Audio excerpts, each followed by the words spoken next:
can take a seat.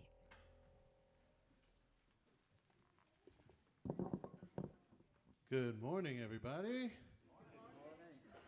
Oh, I know it's not even early. I can't even say I know it's early. It's 11:15. Good morning, everybody. Good morning. All right. So it's my job this morning for welcome and announcements. So that's the welcome part over. Now to the announcement part. Well, to begin with, it's kind of more on a sad note. We said, some of you won't know Molly Kennedy, but we said goodbye to, we joined with Amy and Elaine and their family to say goodbye to Molly, Elaine's sister, this past week. And so it was, there was quite the turnout, as well as some folks from the church here that came to see her off. It was a meaningful time together, and I wanted to just make note for those of you who knew Molly that was a time that was well spent together the other day to remember her and to say goodbye. This week, to continue that note, George Hendry's mother's funeral will be held here at the church on Thursday at 10:30, with the graveside in Bishopton following around 11:30. And so just put that in your diaries if you have the chance to come and to show love and support for George and his family. Just wanted to let you know that was on this week as well. Today after the service, there will be a planning meeting for a follow-up meeting and a planning for the next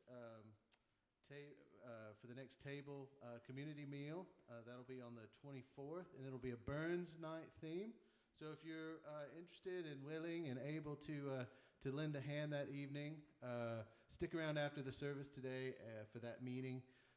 Even if you're not able to lend a hand, but you are able to come, it's good to have some folks from the church here who kind of know what the meal is about, and to be present and to be able to kind of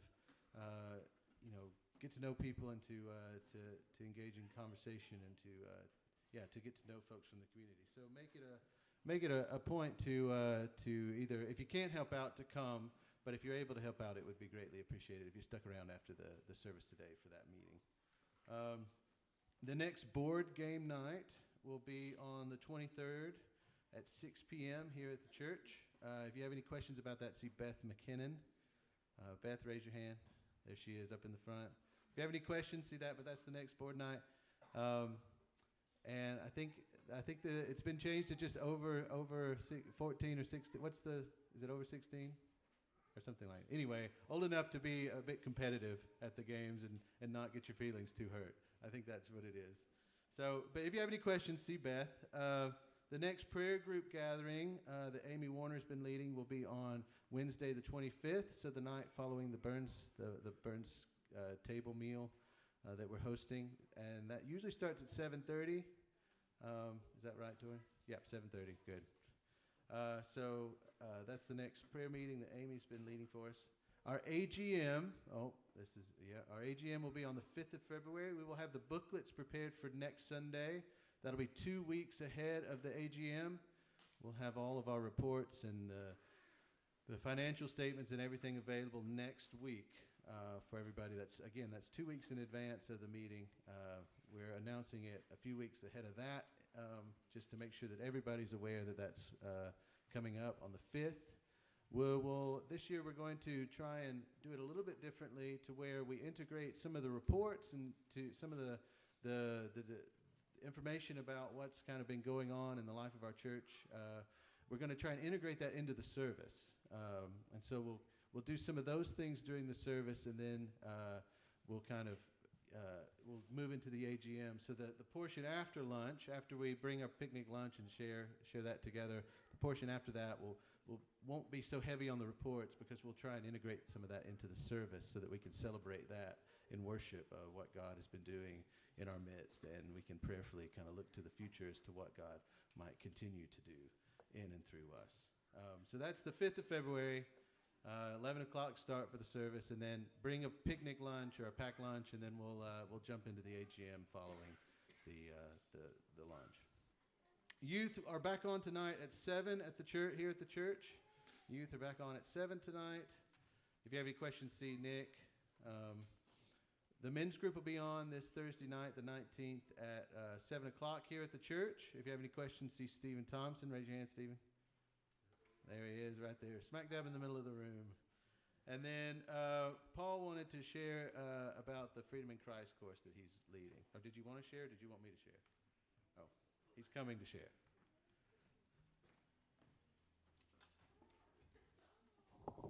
It was really, I expected the pastor to do that, but it's really just to say that we had a good group on Wednesday, both the morning and the evening, 10 o'clock in the morning or 7 o'clock in the evening, and there's still space for a few more. If you want to join in on the second week, please feel free to come, and no need to let me know in advance, but show up and it'll do you good. God bless you. Thanks, Pastor.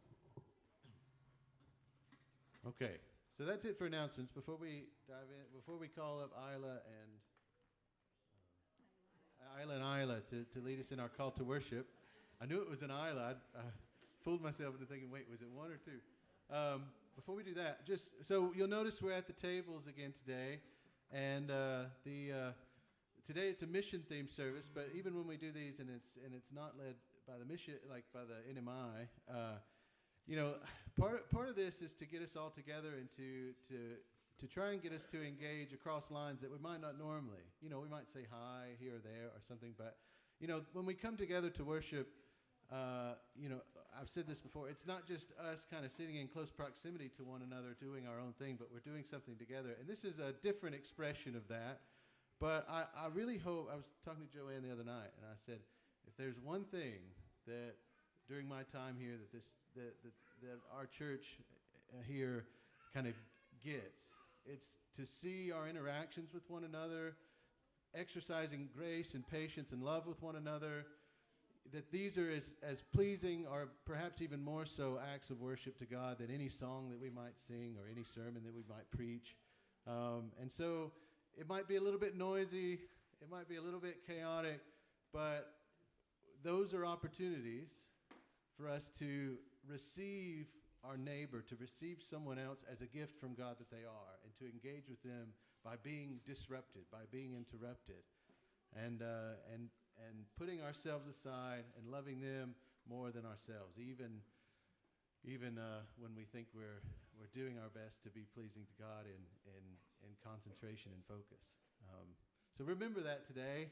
Talk to the ones around you. Do the activities and the sheets on the table, and just embrace this day and other services like this as opportunities in those ways. Hopefully that makes sense. And so, but yeah. So we'll continue with our call to worship. The Islas will will come up and lead us in that.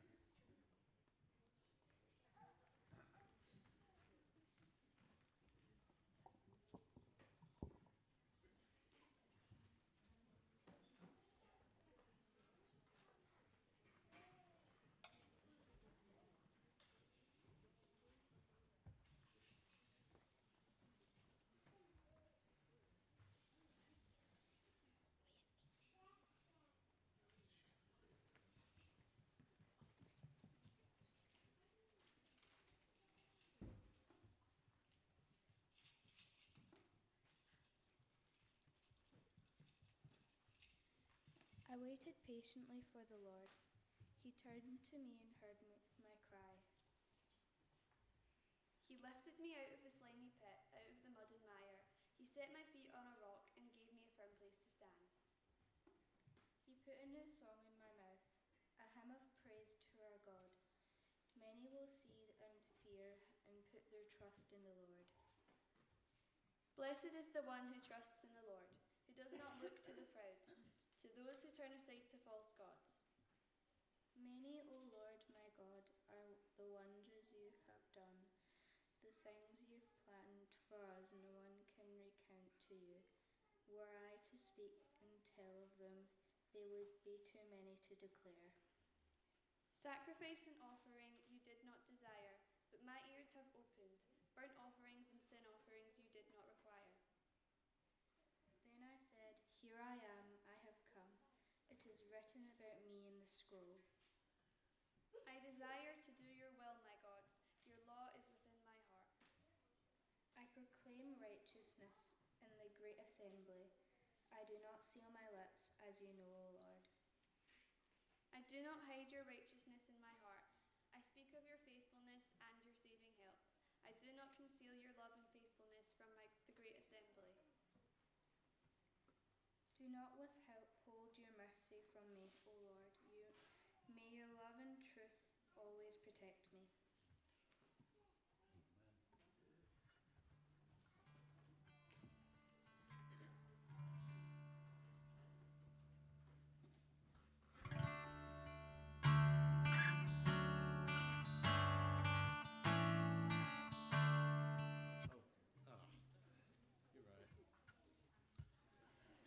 We're going to sing again. Let's stand together.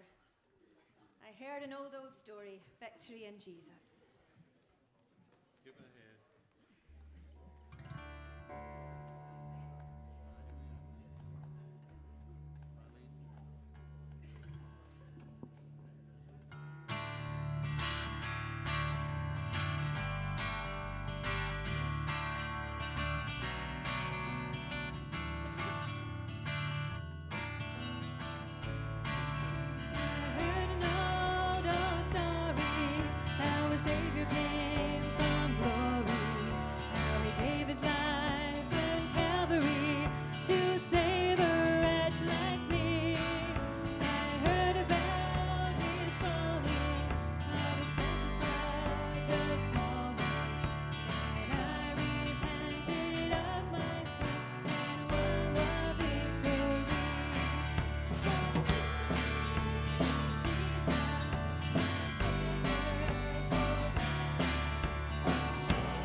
If you like, you don't have to. But we're going to sing again, and while we sing this next song, we're going to take up our morning offering. Let's worship God as we give to Him this morning.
Joyful, joyful, we adore thee, God of glory, Lord of love. Hearts unfold like flowers before thee, opening to the sun above. Joyful, joyful, we adore thee, God of glory, Lord of love. Hearts unfold like flowers before thee, opening to the sun above. Joyful, joyful, we adore thee, God of glory, Lord of love. Hearts unfold like flowers before thee, opening to the sun above.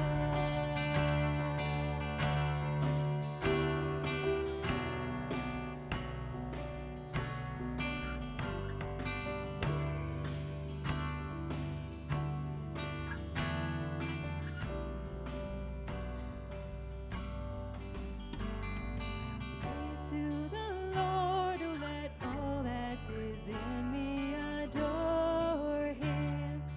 All that has life and breath, fill hell with praises before him.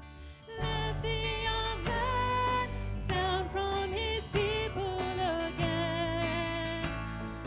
Gladly forever adore him. We'll sing that again. Verse 4, praise to the Lord. Praise to the Lord, oh let all that is in me adore him. All that has life and breath, come now with praises before him.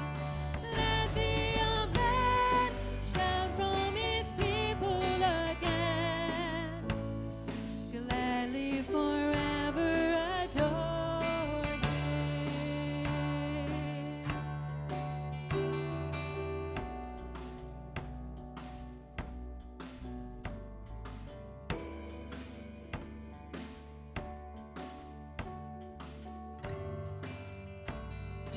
Joyful, joyful. Joyful, joyful, we adore thee, God of glory, Lord of love. Hearts unfold like flowers before thee, opening to the sun above. Joyful, joyful, we adore thee, God of glory, Lord of love. Hearts unfold like flowers before thee, opening to the sun above. Amen. You can take a seat.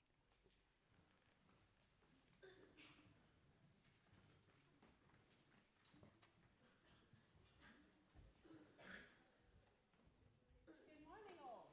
Good. Okay, I'm so glad to see you all here today. Did you know that there's one of the ministries that you can exercise is the ministry of presence? Just to show up when things are happening. That's a real blessing to those who are organizing. I know sometimes you have to miss because I actually this morning get several apologies for people. Sorry? Is the microphone not on? I'm sorry. I don't know.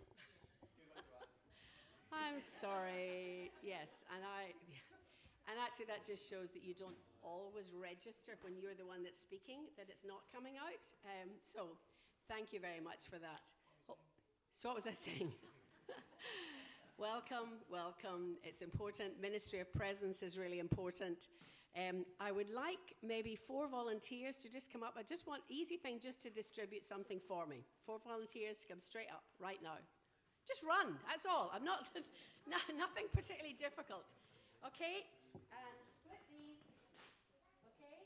And go around the tables, and I want you to put 2 or 3, there should be enough for 2 on every single one, maybe 3 on, if you got, go around with 2 first of all, And then if you've got some more left, go back round. There should be a few to do. I think it's 11 tables. 1, 2, 3, 4, 5, 6, 11. So there are 32 flags there. Now, one of the things we did, I'll let you just look at those flags first of all, whatever you've got on your table. Just before Christmas, we had the World Cup. Unusually, it was held November, December. And for various reasons, and Paul prepared those flags, and we actually had them up the whole time, but we didn't really get a chance to do anything with them. So I wanted you to notice the countries that you have been assigned, 2 or 3. I want somebody at your table just to stand, hold the flag, and just say, like Paul, you can start off. What's that flag in front of you? Portugal, 18 churches of the Nazarene. Okay, thank you. I'll go around the tables, just like starting over here. Just somebody at the table, I don't mind, and preferably 2 people. One hold one flag, somebody hold the other, and just say, stand up with it so you can hold it, yes, and say the name of the country, how many Nazarene churches we have there. Okay? Thank you. Starting with... tell in English. 9 churches. Next table, Phil Lovedays. Whoever's at that table with 2 flags. Look, yes. Stand up, shout out. Sorry? 0. Okay, and the other one, Ailish? Barry, sorry. 4,910. And Isla, loud, stand up and shout. Thank you. Next table, Phil Loveday. Ruben. Whoever, your table, whoever's got them. 54 in Uruguay, wow. And next, Nick. Wales, 2 churches. Okay, whoa, thank you. And behind Elliot? Well, hey, 40 churches in England. Okay, back here to the front again. Who's there? Okay, and what else? Stephen? We got Serbia, which is 0 churches. Now, some of those, just pause to say, some of you people have been in Serbia. Hands up if you have been and worked in Serbia. Okay, actually, thank you, Hannah. Well done. I wasn't thinking about you as well. Because Tori volunteered there with the church. So though there's not a church as such, they've had work there and different things. And some of those that have no churches is actually because they have to be secret. They're not allowed to meet officially as the church. Anyway, thank you for the Serbia. Who else? Was somebody else there? Louder? Brazil 640. Wow. Okay. Table behind? Argentina, 244. Cameroon, 0.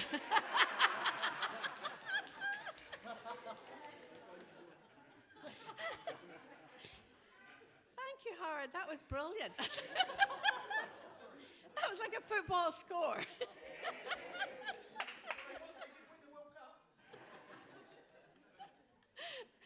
And actually, we do have work in Cameroon. I do know that, but I don't know. When we were checking the listings, it came up as 0. But I know from other African stuff that I've got, they have some, but I don't know any more than that. But thank you for that. Next table at the back there. Lucinda. Croatia?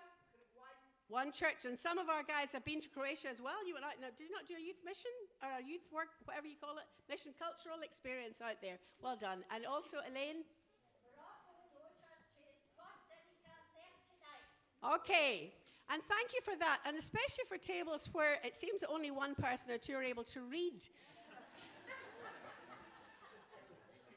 Now, I mention that because actually, lots of women around the world are not able to read, and yet I think everybody here can. All of you have been to school at some stage, but many countries, that's not the case at all. So please, I'd rather different voices doing it, not 1 person reading, though you read well, thank you.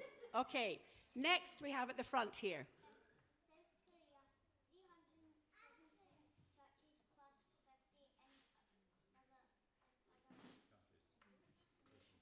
Thank you. Now, would you just read that again? Because that's a very significant figure. And shout out to that side.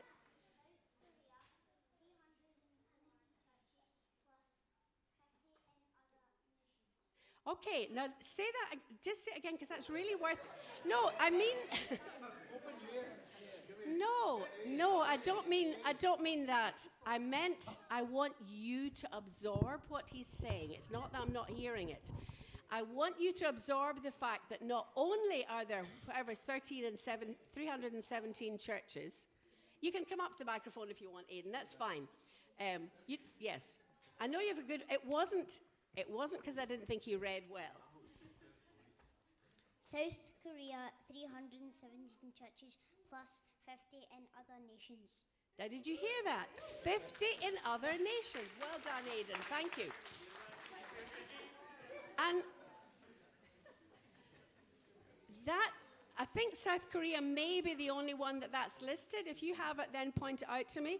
Because the truth is, nations scatter. We have people all around the world who go for work, sometimes sadly because of refugees and all the rest of it. And they start up churches where they are. The Croatian church actually is mostly made up of refugees, people who've come from Syria and other places like that.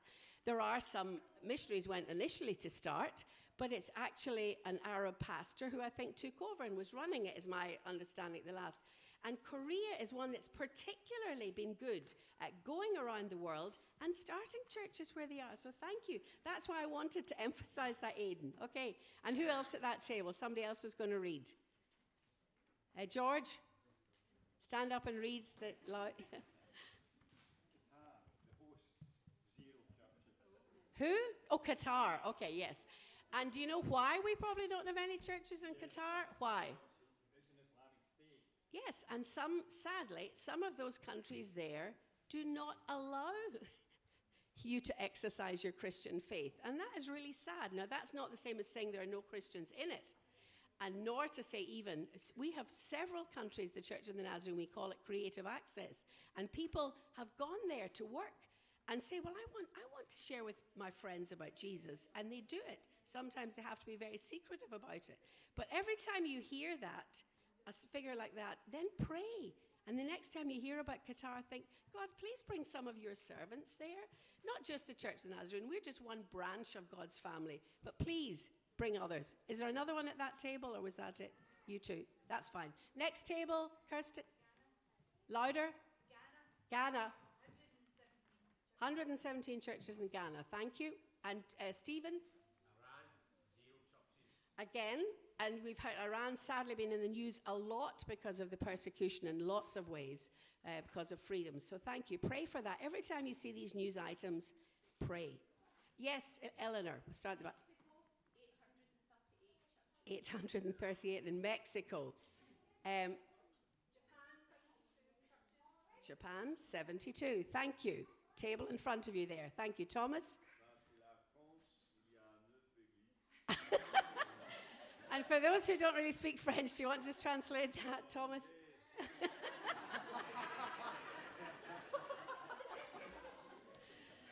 Okay, very good, Thomas. Thank you so. Thank you. We actually saw a video of France not very long ago for the Alabaster. The young people there talking about Alabaster has paid for a new church that was being renovated and built and so on, or renovated. Thank you. Kirsty? That's okay. 20 in Germany. Okay, good. Thank you. And is that all at that table? And then up to the front table here. Thank you. Saudi Arabia, 0. For the same reason as we said earlier. Senegal, 7 churches. 7 churches. Okay. Thank you all for taking part in that. But the church, especially the countries that are on your table, I do want you to pray for them and listen out for when they come in the news or anything like that, that God will expand the work of our branch of his family, but also bring other people his way. I do want to, actually, Paul, why don't you just come and read just now while I remember what I was planning to do next. Okay. Maggie was actually going to read this morning, but Maggie is actually not well. So pray for her as well as she comes to mind. But thank you, Paul, for stepping in. Well While Kathy's talking about planting churches, here's a letter from a church planter called Paul. From Paul, divinely appointed according to the plan of God to be an apostle of the Anointed One, Jesus. Our fellow believer Sosthenes joins me in writing this letter to you, addressed to the community of God throughout the city of Corinth. For you have been made pure, set apart in the Anointed One, Jesus. And God has invited you to be his devoted and holy people. And not only you, but everyone everywhere who calls on the name of our Lord Jesus Christ as their Lord and ours also. May joyous grace and endless peace be yours continually from our Father God and from our Lord Jesus, the Anointed One. I am always thanking my God for you because he has given you such free and open access to his grace through your union with Jesus, the Messiah. In him you have been made extravagantly rich in every way. You have been endowed with a wealth of inspired utterance and the riches that come from your intimate knowledge of him. For the reality of the truth of Christ is seen among you and strengthened through your experiences of him. So now you aren't lacking any spiritual gift as you eagerly await the unveiling of our Lord Jesus, the Anointed One. He will keep you steady and strong to the very end, making your character mature, so that you will be found innocent in the day of our Lord Jesus Christ. God is forever faithful and can be trusted to do this in you, for he has invited you to co-share the life of his Son, Jesus, the Anointed One, our King. That was 1 Corinthians chapter 1, verses 1 to 9. Thanks be to God.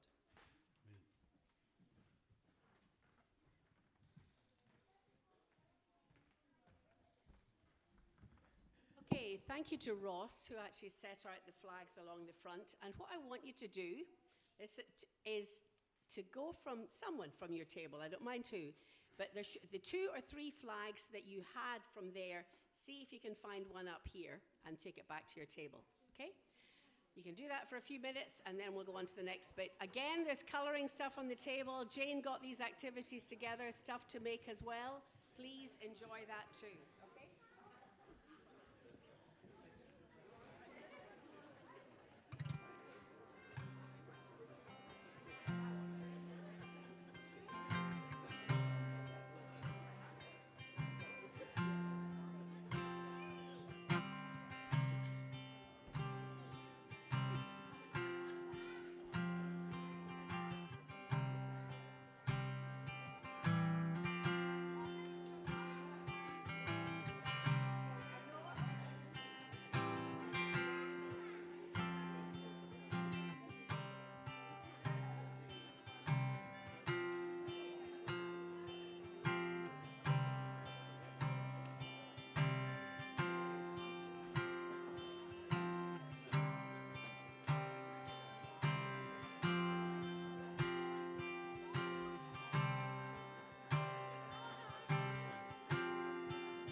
Okay, thank you for taking part in that, and you're very welcome to continue to color in or to do the quiz or do the making thing and so on at your table if you want.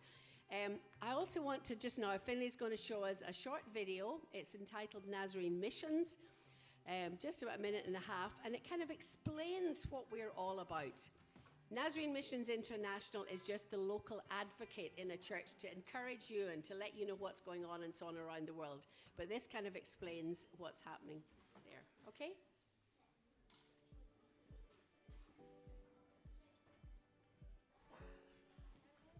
Missions is at the heart of the Church of the Nazarene.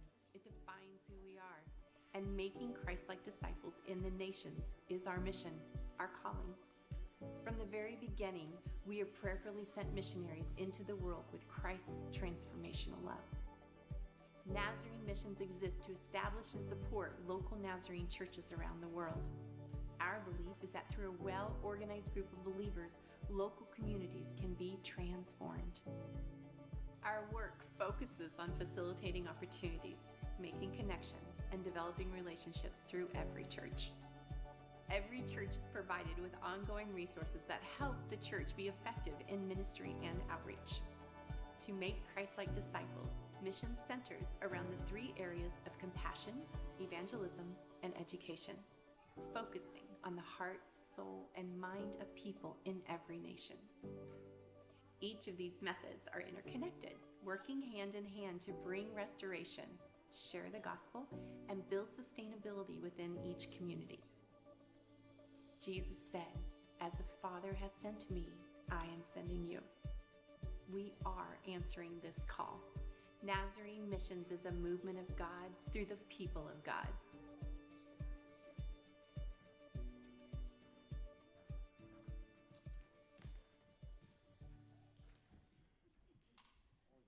Now, people answer the call of God in lots of different ways. One of the people who answer the call of God to go as a volunteer is our speaker for today, who will come on later, okay? And that is Hannah Clarkson. And in a little while, I want Hannah is the co-president of the youth on our district, and the person who's with her is Nick Barkley from our church. So in a little while, when I've finished this little bit, this section, Nick, I want to call upon you to come up to introduce, tell the announcement you're going to do. One of the things I've mentioned before about we're connected, we are part of the Eurasia region. And this region stretches all the way from, well, you're looking at me, from in the east, Kamchatka, the edge of Russia, right, as far as you can go, all the way to the Azores. Now, did you know we have somebody from the Azores here? Stephanie, do you want to just stand and wave? Stephanie is actually from the Azores Islands in the Ministry. Welcome, yes. I know she's been coming for a wee while, but it's good to see. And Jim Ritchie, who's the regional director, felt God saying to him, "I want my name to be praised all around the world."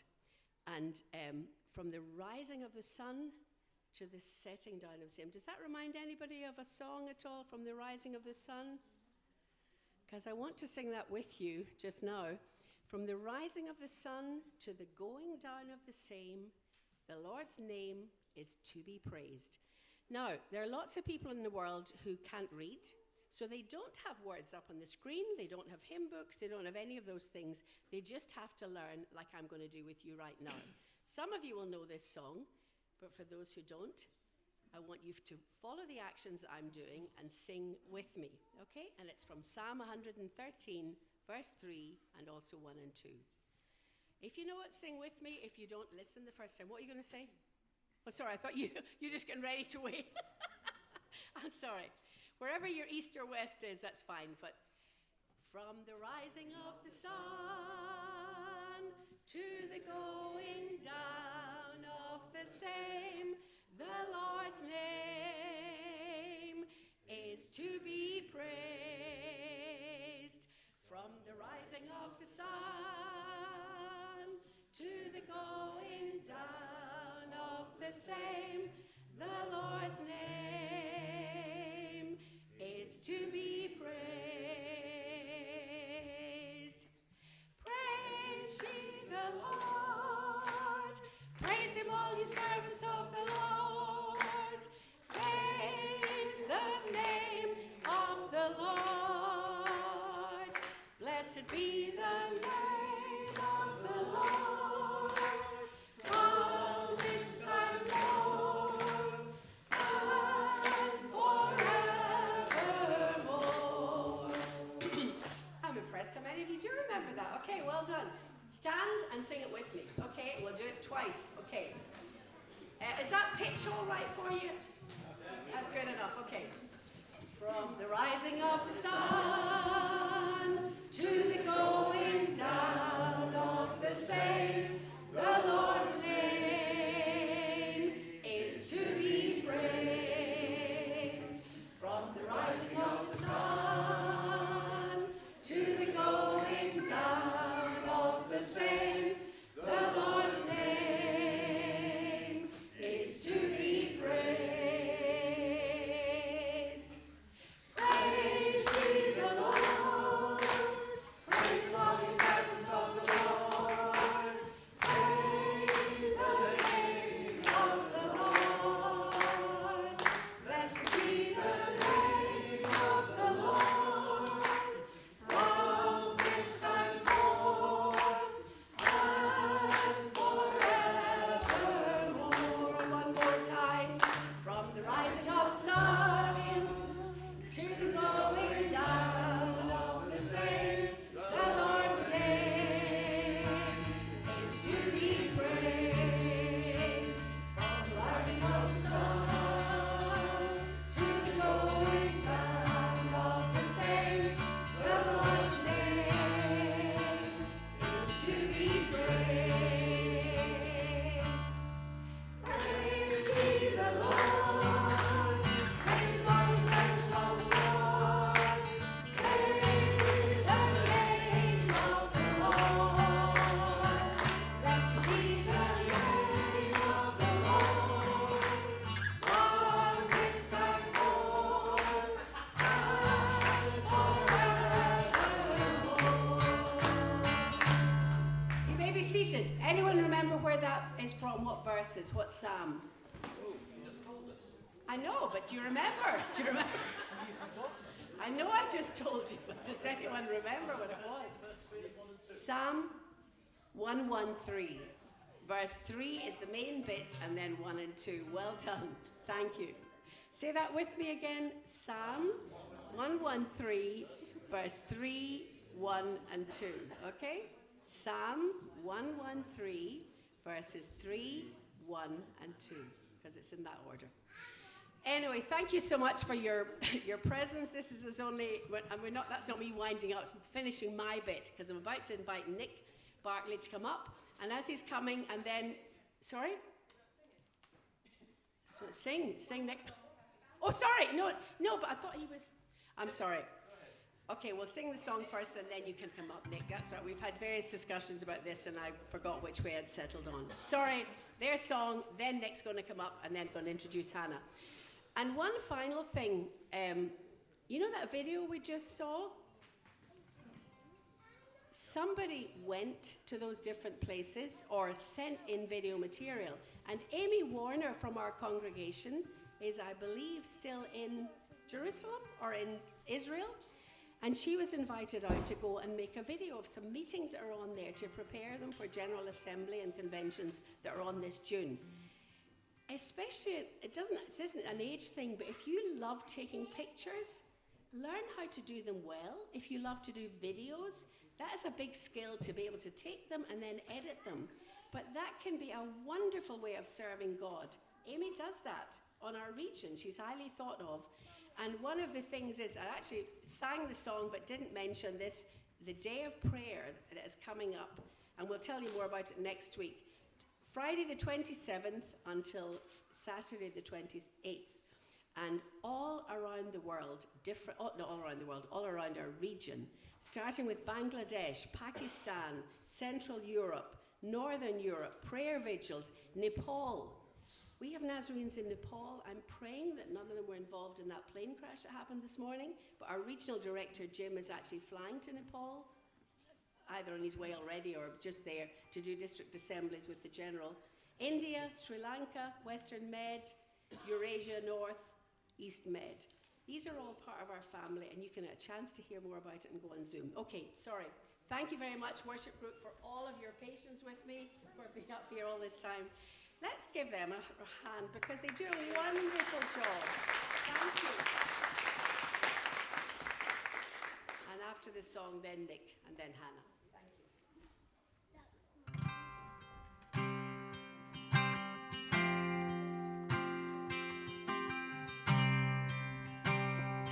Let's stand together.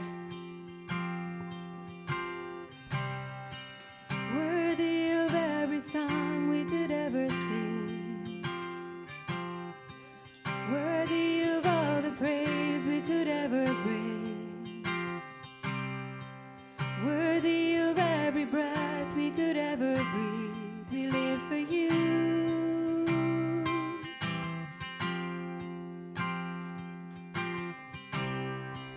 Jesus, the name above every other name.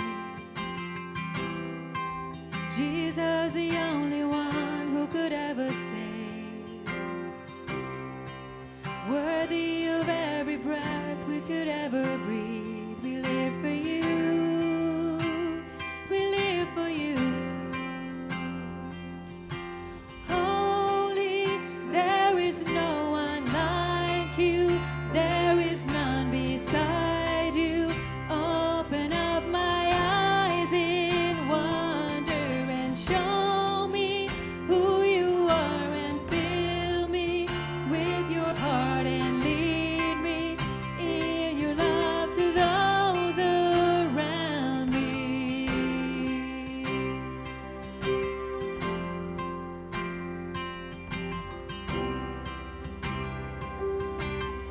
Worthy of every song, worthy of every song we could ever sing, worthy of all the praise we could ever bring, worthy of every breath we could ever breathe. We live for you.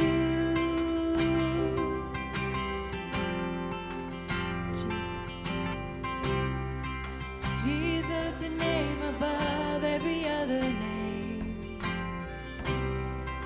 Jesus, the only one who could ever save. Worthy of every breath we could ever breathe. We live for you. We live for you. Holy, there is no one like you. There is none beside you. Open up my eyes in wonder and show me who you are and fill me with your heart and lead me in your love to those around me.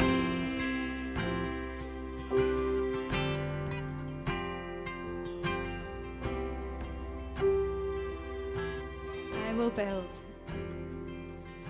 And I will build my life upon your love. It is a firm foundation, and I will put my trust in you alone, and I will not be shaken, and I will build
take a seat.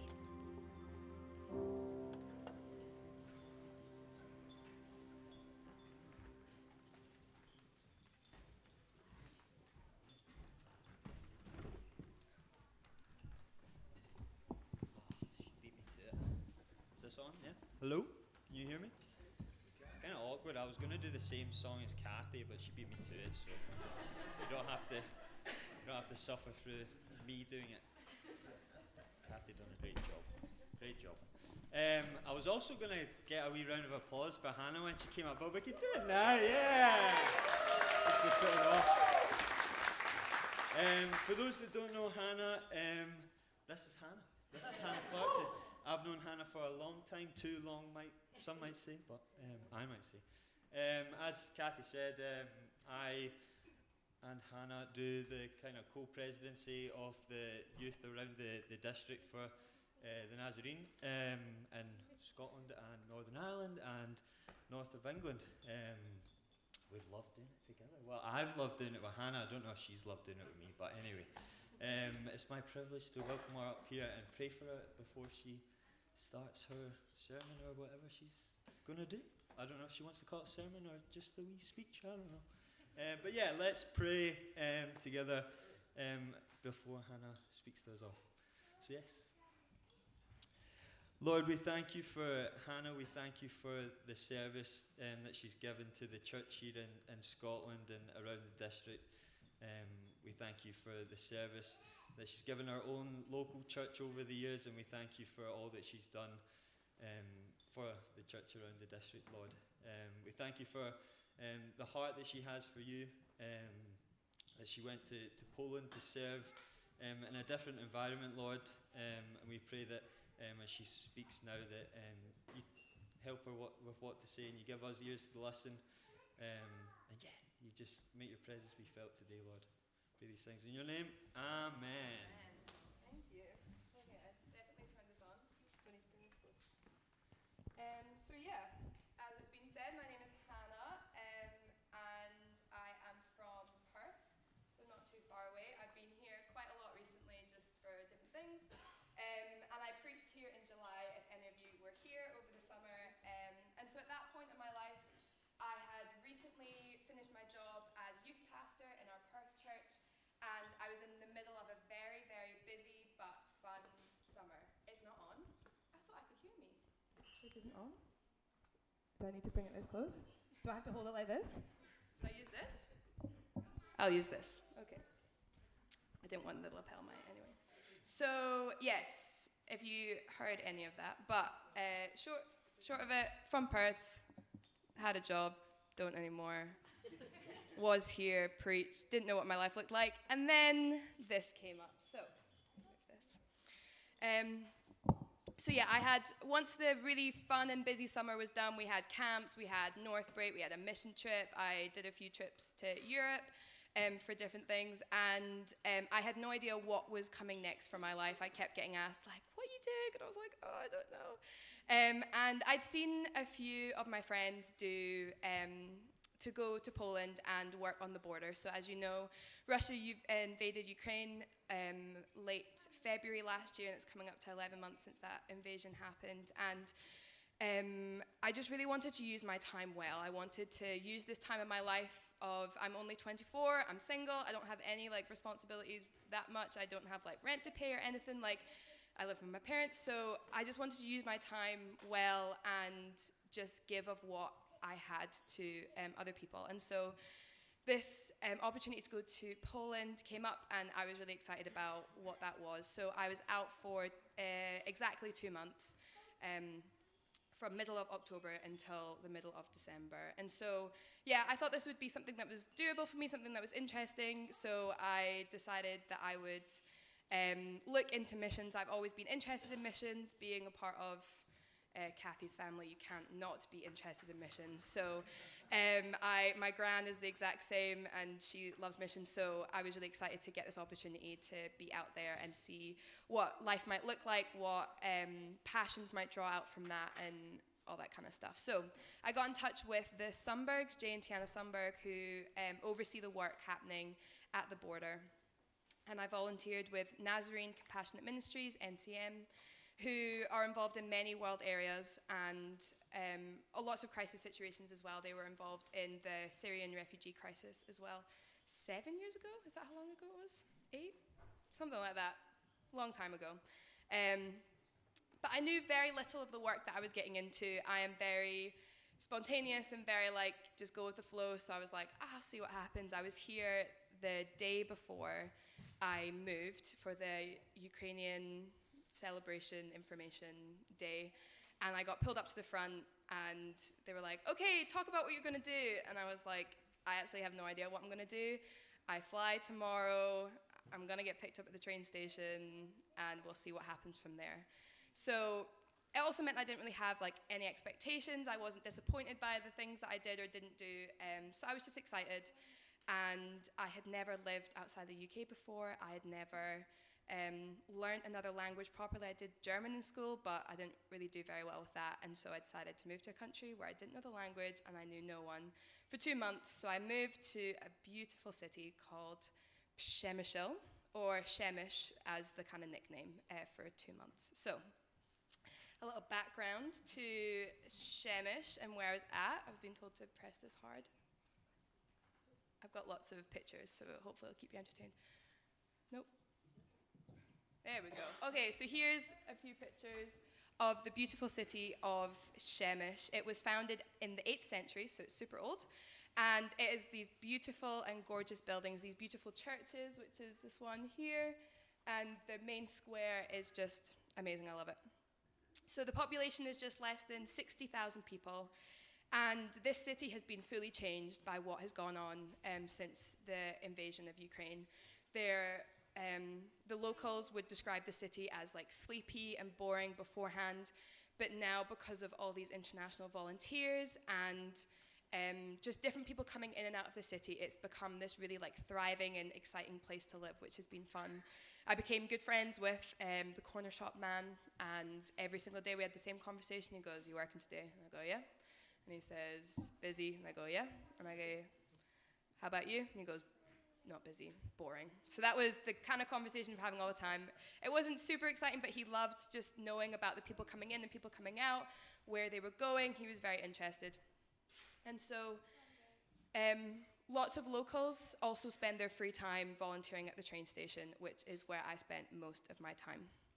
So a little idea of what NCM the spaces we have in the city. So we have a few apartments that we were able to live in for free as volunteers, and also 2 different, they used to be shops, but now we rent them for our spaces. So there is what we call the safe space, which is right across the street from the train station, and this was where we could host mothers and children in a warm and comfortable space rather than them sitting in the waiting room in the train station, because that was usually really busy. It was not very comfortable, and you needed a train ticket to be able to sit in the waiting room. And if you were taking a free train to Germany, say, you wouldn't have a train ticket, and so you wouldn't be able to get let in, so you'd be stuck outside. So we have that space where we'd be able to give tea, and some people would be able to stay over as well if they needed to. We also have the hub, which is the main kind of hangout point for us as volunteers, which is on one of the main streets in Shemish. There was, so it's where us as volunteers can hang out from NCM, but also other volunteers from other organizations that we're friends with. And we have some food together between shifts and just spend time. And we also have, these places for volunteers to stay. So we have a women's apartment, which can house up to 8 women at a time. We have a men's space, which now has a bunk bed. So now 5 guys can stay there. And we have a couple's apartment as well, which are all, if you come as a volunteer, you get to stay in for free. For those who are drawing and coloring and you're looking for something to draw color, Shemish is really known for bears, bells, and pipes, like smoking pipes. So if you want to color and draw them, please feel free to do that. So our schedule at the train station, it was pretty much the same kind of every day. Our lives revolved around, sorry if this is super small, I didn't know how big the screen was going to be. Our lives revolved around a train schedule, which My older brother, and my grandfather are obsessed with trains. They were so jealous of me that I got to live off a train schedule for 2 months. So when I first arrived, there was 4 trains in from Ukraine and 4 trains back to Ukraine. By the time I left, we had 5, and these are the trains. So if you can see them, but I was never there for the morning shifts, I will be honest. That was not my time of day. I was there till very late at night, but I would not be there in the morning. So the main trains we were kind of helping with was the Zaporizhia arrival that's at 15:18, and we would stay at the train station until 18:30 when that train kind of got emptied, filled up again, and then left. So we would do about a 3-hour shift there, and then we would come back when the Kyiv train arrived at 8:25, and we left again at 11:30 when that was then filled up and went back to Kyiv. So that was basically what every single day looked like. I would take 1 day off a week where I would stay as far away from the train station as possible and just try and relax and take some time off. And so each train would hold about 250 people in each one, and mostly they were filled coming in, and they were very full also coming back, which kind of surprised me. I didn't realize how many people were still actually going back for just various different reasons. So I also found that Polish trains are always late, and so we weren't ever really at the train stations bang on those times because there was always some sort of delay somewhere. Sometimes the train that was supposed to get in at 9 p.m., which was super busy, wouldn't come in until 12:30 a.m., and so we had to kind of stay there to help out. So you couldn't really live off a certain schedule and say, definitely I'll be here at this time, definitely I'll be there at that time. You just kind of had to be flexible with what was going on. And then by the end of my time with snow and with more bombings happening, some of the Ukrainian trains were sometimes 3 hours later than they should have been as well. This means that those who are waiting to get on their next train can't get on until that one is emptied fully, which takes a few hours. So they'd be standing in the snow, in the cold, and we would be trying to find tea and things to keep them warm, like blankets. And so mass bombings would also affect how the flow of kind of trains were going, whether there was power outages, but we wouldn't see the effect of that until kind of 2 days later, because it would take about a day for them to come from the furthest east places up to where we were. So yeah, mostly what we were doing was standing for 6 hours a day on 2 different shifts at the top and the bottom of the main stairway of the train station. We were the only organization that did the specific work that we were doing, which was carrying really heavy bags up the stairs, down the stairs, along the hallway, to the normal train station as well. Next. So this is, we would be standing at the end of this hallway, and so it goes all the way along and then dips off that way, and then you have to go up to the right to go up to the main train station. So it's a long carriageway underneath the trains to be able to get anywhere, so you have to go downstairs and upstairs to get anywhere. So yeah, this was our view every day. The train station in Przemyśl isn't particularly huge. It's only 5 platforms, and actually only 3 get used. So I only had to learn 3 numbers in Ukrainian. So I know 2, 3, and 5 in Ukrainian because I didn't need to know 1 and 4. However, platform 5, which is where the Ukrainian trains would come in and out of, was about 200 meters away from the normal platforms.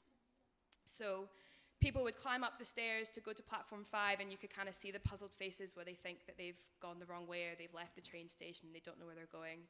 And so you would get very good at the puzzled faces, and you just go, what even is the Ukrainian now?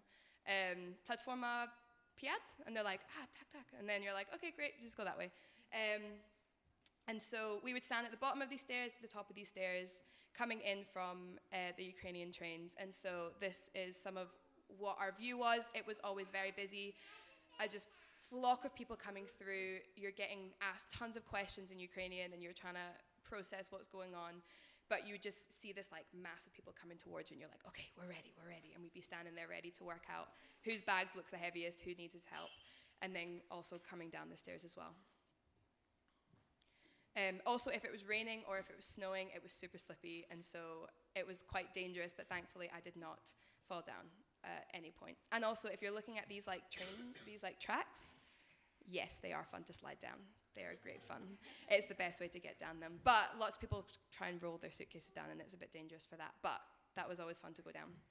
So we would help with bags up the stairs and down the stairs. And I learned very quickly some cultural differences that we have in the UK versus there. I was not allowed to carry very many bags as a young woman because I would not even attempt to ask the men because it was always a no. But women kind of my age or a little bit older would refuse to let me carry their bags for them, which really annoyed me because that's what I came to do. I think I'm strong enough. I don't know if I look really weak, but I'm capable of doing it, and they just were not letting me do it. Some days I kind of felt a bit like dead weight because I didn't know Ukrainian all that well. I learned a lot more than I ever imagined I would, and I know very random phrases that I could not have a conversation to you in Ukrainian, but I could tell you where that yellow building is and how to get from one place to another. I could give directions. But yeah, I felt like a bit like dead weight, and I wasn't really allowed to carry bags. And the reason for that is because there's an old wives' tale that if you, as a young woman, carry heavy things, you will not be able to have children. And so I had some women touch my stomach, and they'd say something to me in Ukrainian, and they'd be like, nee, and say something because they're like, you won't get pregnant. They will do this, like everything, and they were just like, no, I don't want this. And also, if your feet are too cold, you lower your chances of getting pregnant. And if you sit on the floor, you also lower that too. So after my 2 months, there's no chance. But basically, there was just nothing that was kind of going on. And so most of the time, it just meant I had to just grab another handle and just help in any way I could. I wasn't able to do it on myself. And so I had to get past that frustration that lasted longer than I'd like it to. But I just had to go along with their kind of cultural differences. So we had lots of different ages and abilities in our group. So if you're listening to this and you're like, oh, I'm kind of interested, but I don't know if I'd be able to carry heavy bags, there's lots of ways that other people found inventive ways to kind of help in the train station. So if you're not able to carry some bags that are, some of them were like 45 kilograms, they were so heavy, we would like be trying to just get up there and prove that we can do it, and then by the end we're so tired. So yeah, we would sometimes just grab another handle, or we would grab things like prams. So this is someone helping down with prams, or we'd help children come down. So yeah, these were some people just, it was like just the really sweet and like moments of just this child like grabbing your hand and helping like down the stairs with them. I just loved, and I always had to take a picture of it. Or animals, which we have some dogs in there. There's lots of animals that pass through, and actually we were really excited when the animals came through because it meant the train was always almost empty and our shift was almost done because they were always the last ones to come off. And so, or you just had to learn Ukrainian. That was kind of the way I felt like I could be more helpful. And so we've got some very normal kind of day-to-day words that we'd need to use, like kassa, which is the cashier, vokzal, which is train station, toilet, you can guess what that one is. We always, every single day, I either had to say venice, nalivo i dekincia i napravo, which means down the stairs to the left, along the hall to the end, and right. And that was mostly what you had to do. Or helping with, like, can I help you carry, whatever. So these were some of the words that we started off learning and slowly kind of built up more. So we all kind of start our journey in Shemesh at the train station, which is, I just love that that's where you start it and that's where you end it. You spend all your time there.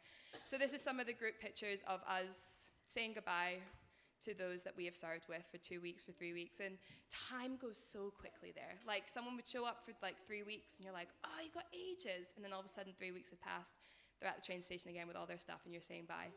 And it was just a great time of community that I really needed with different people that I didn't know. I was very scared to not know anyone, but everyone that came through were just amazing. And so I'll just also show some more group pictures because why not? So next. So this is our British Isles picture. So we have on the far left, this is the previous district superintendent from the South District, David Montgomery. And then in the middle is a guy who's friends with him from the Leeds Church. And then we have Rhonda and Ian Burley from the Parkhead Church, and Julia, who is a Ukrainian who is living with them right now, who had to flee during the war. So they came for a few weeks, and it was so nice to have some British people with me because I was surrounded by Americans for a long time. And it was just great to be able to get to know Ian and Rhonda better. I'm really good friends with their youngest daughter, but I actually don't really know them very well, so spending time with them was really fun. And so, yes, we had lots of Ukrainians volunteer with us, which was really helpful because we had such limited language skills, and Julia actually was the best person to help me with my language. She'd give me a phrase every day that I had to learn. So that's mostly why I know as much Ukrainian as I do, because of her. Next, there's just more group pictures from the rest of our team.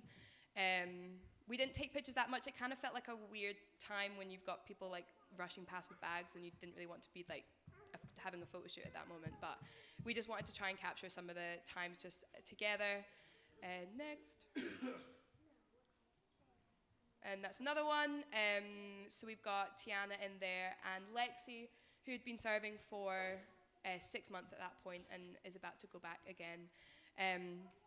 And so it was just great to be able to have these connections with people from all around the world. I didn't really know any of them, but actually straight away I made connections with people. Like the moment we had this conversation, I'd say, oh, I'm a Nazarene from Scotland. And they're like, oh, I only really know one Nazarene from Scotland. And then it would either be my family member or it would be someone that I know really well. And actually it then meant I felt a lot more comfortable and a lot more relaxed instantly when we found out those things. So we did a few kind of trips away as a group and just spent as much time as just like bonding together because we were working together and trying to just find that rhythm of work and just having fun together as well. There was one trip we did, there's lots of forts around Przemyśl which were used during World War I to stop Russian advancements.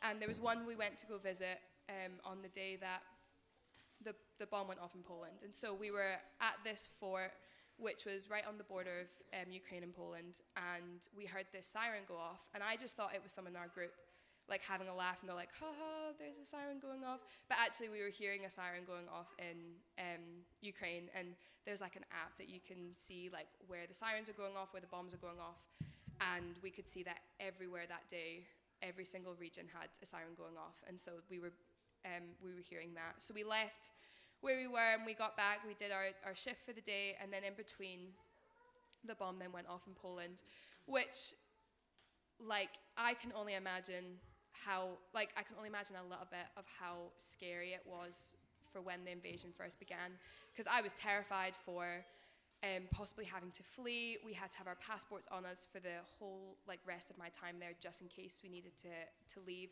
I needed to have a bag packed for when I had to leave straight away. Like all these things that we just totally take for granted in this country, and I just never have to imagine fleeing my house in Perth and all that kind of stuff. But the reality where you're working in these things, and actually at the train station we're very safe. Przemyśl is a very safe city. And my next door neighbors had a conversation with my mum that day, and we're like, are you sure Hannah's okay? Is it safe for her to be there? And she's like, yeah, it's fine. And then that bomb went off in Poland, and it was about 2 hours away, so I wasn't nervous that we were going to get bombed, but it was the nervousness of what was to come. If NATO had to get involved, we would have to get out of there, and just kind of the escalation of what was to come, which was just a very crazy and scary time. And so I cannot imagine having to do that in Ukraine, leaving with your kids, leaving with as much as you can, leaving with your animals, whatever it is, just having to make that quick decision to go. So that night I didn't sleep very well. I was constantly checking BBC News, waiting for a reply of, is it a Russian bomb, is it a Ukrainian bomb, do NATO get involved, do they not, just to work out what is to come. There were so many unknowns of that time. Next. Oh, that's another group picture. So this is a group picture from us as NCM, but also from other organizations. So there was lots of charities and organizations that stayed with us, worked with us. So we had UNICEF were there for the whole time I was there. The Red Cross were there, and a few other organizations that you probably wouldn't have heard of. But the community in this train station was amazing. I didn't think I would connect so much to people that I wasn't specifically working with. And because we didn't actually get to talk to many of the people that were coming through, this was our main connection point of time, of getting to know other people, getting to hear their stories, because lots of them are Ukrainian refugees themselves, and just hearing like what life is like for them. And so we would have times of meals together because we had volunteers who loved to host and loved to cook, and we would eat together in our hub with them. So this is another picture just of us around the table with one volunteer who came by herself. She wasn't part of an organization, and we just became really good friends with her. We had dinner with her, and then one day she actually cooked us all dinner just to say thank you for everything that we had done, and we just got to know them all so quickly. And so, yeah, it was super fun to get to meet different people from different backgrounds, to not only spend time with just Christian people, but also these were our times to just live like Jesus in the moments we were in. Is that the end? Oh, that's the end. Okay, so you'll be thankful. But I just wanted to give some stories that we heard from the train station just very quickly. I know we're running on time. And so there's not many people we could actually have a conversation with who were passing through, because we were just helping them with bags. There's like 23 steps that we had to go up. So you can't really get much of a conversation going in that time. But anyone we did get to have a conversation with, there was one lady I helped on my first shift who was elderly. She was traveling by herself. She really didn't have that much with her, but I helped her from platform 5 all the way to the train station, which took us about 10-15 minutes to walk because we were walking so slowly. But she was telling me that she had to flee from her house because a bomb had gone off about 50 meters away from where she was living, and she decided she just could not be there anymore. We walked slowly, and I just was able to hear a little bit more about her story of what was going on. There was another lady who was returning because her expensive jacket was still in Ukraine, and so she was going back and she wanted that. She was nervous about the travel back, but she really wanted her expensive jacket. But also lots of people are still returning because they have elderly parents who weren't able to leave. Their husbands, sons weren't able to leave, so they're going back to visit them. Lots were going back for Christmas time to spend time with family. And there was this one man, this blind man, and it just broke my heart. He was traveling by himself. He was fairly elderly, and I was needing to give him some guidance from the top of the stairs, all the 200 meters away to platform 5. He wasn't too mobile, so we walked very slowly together. I think he knew I couldn't speak Ukrainian because he didn't attempt to talk to me, and I guessed that he didn't really speak English as well. But it was just, I took him to passport control, which you have to do at platform 5. And I got him a seat, and I got him to sit there, and then I had to go back to where I was. And just as he was sitting down, it was just the simplest thing. He just stroked my arm as just a thank you. He couldn't say thank you in my language, but that was just this little I was talking to Megan afterwards, and I just couldn't stop talking about it afterwards. It just meant so much, just that little touch where you maybe don't think you're actually doing very much, but actually helping in that way. And so I then just said goodnight to him in Ukrainian, and he said goodnight, and that was just where we parted ways. And that's probably the only interaction I'll ever have with him. He'll have no idea who I am, but that just little moment, I just never could have imagined how much this would have impacted me. And so at the end of, just before I moved to Poland, I had started kind of journaling. I needed to process some things and think about stuff. And one of the things I wrote down, I was looking at this when I was preparing this, was just, I wrote I'm really excited about this experience. I love people, and I love to just be able to serve them, and I have no idea in what way that's going to look like, but just to be that little shining flash of light in their journey is kind of enough. And so that's, sometimes we weren't the brightest light because we get eye rolls because we had no idea what people were saying to us in Ukrainian, and we had no idea exactly what they needed, or we sent them the wrong way because we thought they wanted this. But there were so many moments where you just kind of notice these things where you're able just to help a blind man who then just strokes your arm, and then that's it. Or we would all kind of come together, and we would help a mum who's got so many bags and her kids, and you're just pushing the pram for her, and you're carrying the bags for her, and she can just walk, not having to carry anything. And you can just see the relief in their faces of just the tiny things that we were able to do just to help in any way we could in this awful situation they were in. And so, just as I kind of finish, I want to just, for any of you who were praying for me, if you knew I was out there, I just want to thank you for your prayers, because it meant so much. I wouldn't have been able to do as much as I was able to do. I had so much energy and so much just confidence in what was going on. And so I just thank you, and thanks for prayers for everyone. And God is really working in that space. We were able to have really good conversations with other volunteers who we're working with about faith and why it is exactly what we're doing.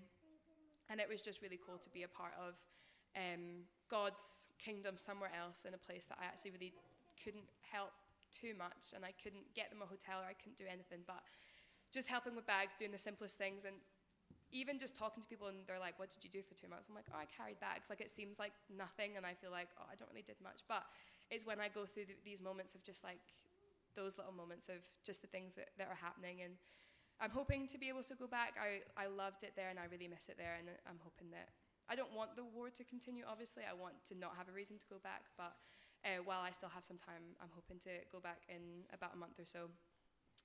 But yes, I just want to say thank you for listening to me. I know I was probably talking quite quick, but I felt like I needed to get a lot in.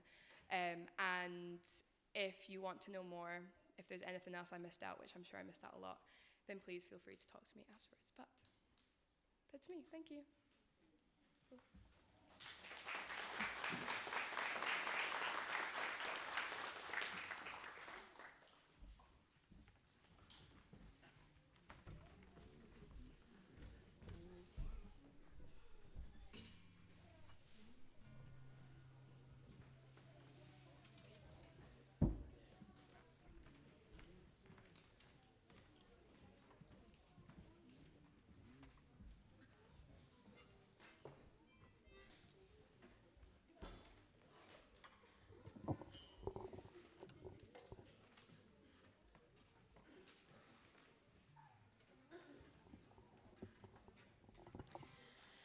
We're going to finish this morning with one last song, and this song just reminds us that, you know, all that we do, even just listening to Hannah this morning, that we don't do these things in our own strength. And I'm sure there were many times when Hannah felt that you know, it was really difficult. It was hard. Things that she was doing was really tough, and the stories that she was hearing. This song just reminds us that, you know, we do these things not in our own strength, but through Christ who lives in us. It's the power of Christ in us that enables us to do what we do, and enables us to love like Jesus, enables us to serve him the way that he requires us to serve him. That it's through Christ in us that gives us the eyes to see people the way that Jesus sees them. And so this song has quickly become one of my favourites, just because of that reminder that it's Jesus in us that enables us to be the people that he wants us to be. So let's stand together as we worship.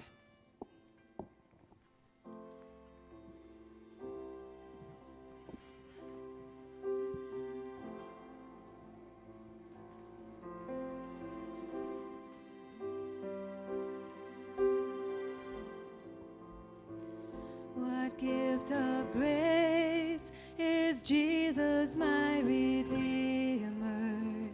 There is no more for heaven now to give. He is my joy, my righteousness and freedom, my steadfast love, my deep and boundless peace. To this I hold, my hope is only Jesus, for my life is wholly bound to his. Oh, how strange and divine, I can sing all is mine, yet not I, but through Christ and his.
Jesus bled and suffered for my pardon, and he was raised to overthrow the grave.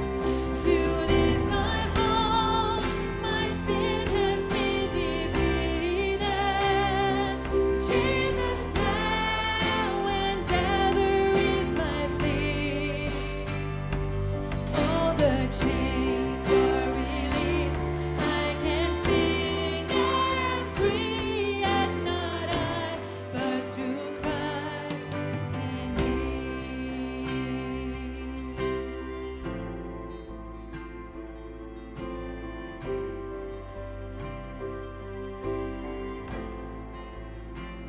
With every breath, I long to follow Jesus, for he has said that he will bring me home. And day by day, I know he will renew me until I stand with joy before the throne. As I hold, my hope is only Jesus. All the glory evermore to him. When the race is complete, still my lips shall repeat, yet not I, but through Christ in me. To this I hold. To this I hold, my hope is only Jesus. All the glory evermore to him. When the race is complete, still my lips shall repeat, yet not I, but through Christ in me. When the race is complete, still my lips shall repeat, yet not I, but through Christ in me. Yet not I, but through Christ in me.